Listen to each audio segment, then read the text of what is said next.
আসসালামু আলাইকুম সবাই। আমাকে বলা হলো লাইফস্টাইল নিয়ে কথা বলতে। আসলে বিষয়টা হচ্ছে যে লাইফস্টাইল স্যার কিছুক্ষণ আগে বলে গেলেন না যে উনি ওনার ফুড হ্যাবিট এবং লাইফস্টাইল চেঞ্জ করেছেন, সেই জন্য উনি ভালো আছেন। এবং আসলে কিন্তু মানুষ শুধু ফুড হ্যাবিট চেঞ্জ করলেই ভালো থাকে না, সাথে সাথে লাইফস্টাইলটাও প্রয়োজন। লাইফস্টাইলের মধ্যে সবচেয়ে বড় যে জিনিসটা, আমাদেরকে নেচারের প্রতি আসক্ত বাড়াতে হবে এবং নেচার ফ্রেন্ডলি পরিবেশও আমাদেরকে থাকতে হবে।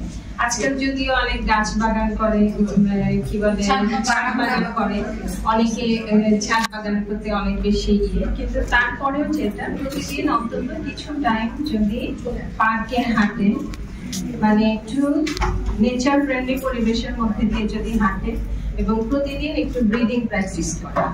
ব্রিদিং প্র্যাকটিস করলে যে সুবিধাটা হয় যে আমার বডিতে অক্সিজেনের ডিপোজিশন বাড়বে এবং অক্সিজেনের ডিপোজিশন বাড়লে আমার হার্ট ভালো থাকে, এই ব্যাপারে কোনো সন্দেহ নেই।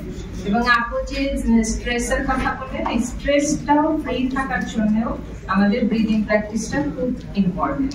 এবং প্রতিদিন একটু অন্তত কারোর সাথে, বিশেষ করে ফ্যামিলি মেম্বার হোক, বন্ধু বান্ধব হোক, নিজের পরিচিত হোক, অপরিচিত হোক, নতুন নতুন কারোর সাথে যদি একটুখানি কথা বলা যায় এবং মন খুলে হাসতে যদি আমরা পারি, সেই জিনিসটা যদি আমরা করতে পারি, আসলে কিন্তু আমরা অনেক ভালো থাকতে পারবো। এবং আমাদের হার্টটা আল্লাহ তাআলা দেখেন কিভাবে একদম কত একটা সেফ জোনে হার্টটা স্থাপন করা, যাতে হঠাৎ করে কোনো কিছুতে ব্যথা না পায়।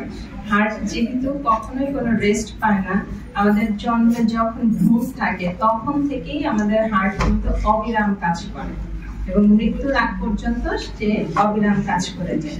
সেই জন্য আমাদের বাইরে থেকে যে কাজটা করা উচিত, এই হার্টের প্রতি যত্নশীল হওয়া। এবং হার্টের প্রতি যত্নশীল হলে আমাদেরকে মাস্ট প্রতিদিন অন্তত কিছু টাইম একটু এক্সারসাইজ করা, একটু প্রকৃতির সম্মুখীন, মানে প্রকৃতির কাছাকাছি যাওয়া, ব্রিদিং প্র্যাকটিস করা, এই জিনিসগুলি যদি আমরা করতে পারি অন্তত নিজের জন্য হাফ এন আওয়ার রাখলেও কিন্তু আমাদের হার্ট অনেক ভালো থাকবে। এবং সবচেয়ে বড় জিনিস কি, মা বাবার সেবা করা উচিত, সেবা করলেও হার্ট ভালো থাকে। সেই জিনিসগুলি যদি আমরা করতে পারি, এবং আমরা নিউট্রিশনিস্ট যারা, আমরা কিন্তু আসলে একটা সেবাধর্মী কাজের মধ্যে আমরা আছি, যে মনের যে স্বাচ্ছন্দ্য, মানে গুনগুন করে গান গাওয়া, এটা মানে এটাকে কি বলবো, যে ভিতর থেকে যে ফিলিংসটা, মানে গুড ফিলিংস যেগুলি, সেই জিনিসগুলি যদি করা হয় তাহলে কিন্তু মানুষ খুব ভালো থাকতে পারে। সেই সময় আমরা মিউজিক হয় না, ছোট ছোট মিউজিক থাকে, গুনগুন করে গান গাওয়া, তারপরে যেমন কবিতা আবৃত্তি করা, মানে এই ধরনের ছোট ছোট জিনিস,